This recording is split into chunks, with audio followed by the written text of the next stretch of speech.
ఇప్పుడు నేను చెప్పేది దండాసనం. దండాసనం అసలు దీని కథ ఏంటి, ఇది ఎలా వచ్చింది? మనందరికీ తెలిసిందే, కృష్ణుడి యొక్క తండ్రి నందనుడు. నందనుడు ఒకసారి వరుణదేవుణ్ణి పిలుస్తారు, ఎందుకంటే అతని చేత అతనితో ఒక ప్రత్యేకకరమైన పూజ చేయించడానికి. కానీ ఇదంతా కృష్ణుడికి నచ్చలేదు.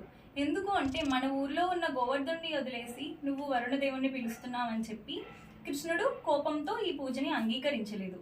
అయితే కోపం వచ్చిన వరుణదేవుడు ఏం చేశారంటే, ఆ ఊరికి వరదల్ని ఒకేసారి పంపించేశారు. దీనివల్ల ఆ ఊర్లో ఉన్న పశువులు కానీ, ఆవులు కానీ, పెయ్యలు కానీ, జనాలకి కానీ వీటన్నిటికీ నష్టం కలుగుతుంది.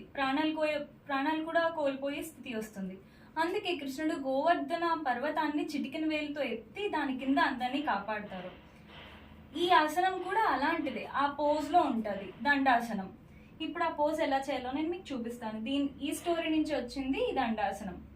ఈ దండాసనం వల్ల మనలో ఆయాసం ఉన్నా ఒకేసారి తగ్గిపోతుంది. అండ్ దీనివల్ల ఏంటంటే, మన హార్ట్ బీట్ మన కంట్రోల్లో ఉంటుంది, మన బ్రీత్ మన కంట్రోల్లో ఉంటుంది. ఇది డైలీ చేస్తే చాలా మంచిది. ఇప్పుడు దండాసనం ఎలా చేయాలో నేను మీకు ఎక్స్ప్లెయిన్ చేస్తాను.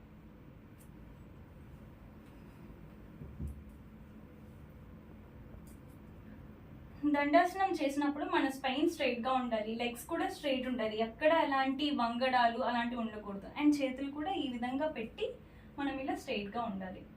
ఇది మీరు చూస్తున్నట్టయితే ఒక స్ట్రైట్ ప్లాంక్ లాగా మనం, అంటే కృష్ణుడు గోవర్ధన పర్వతాన్ని ఎత్తినప్పుడు ఎంత స్ట్రైట్ పోస్చర్ అయితే వచ్చిందో, ఈ పోస్చర్ లో కూడా మనకు అంత స్ట్రైట్నెస్ కనిపించాలి. ఇది దండాసనం.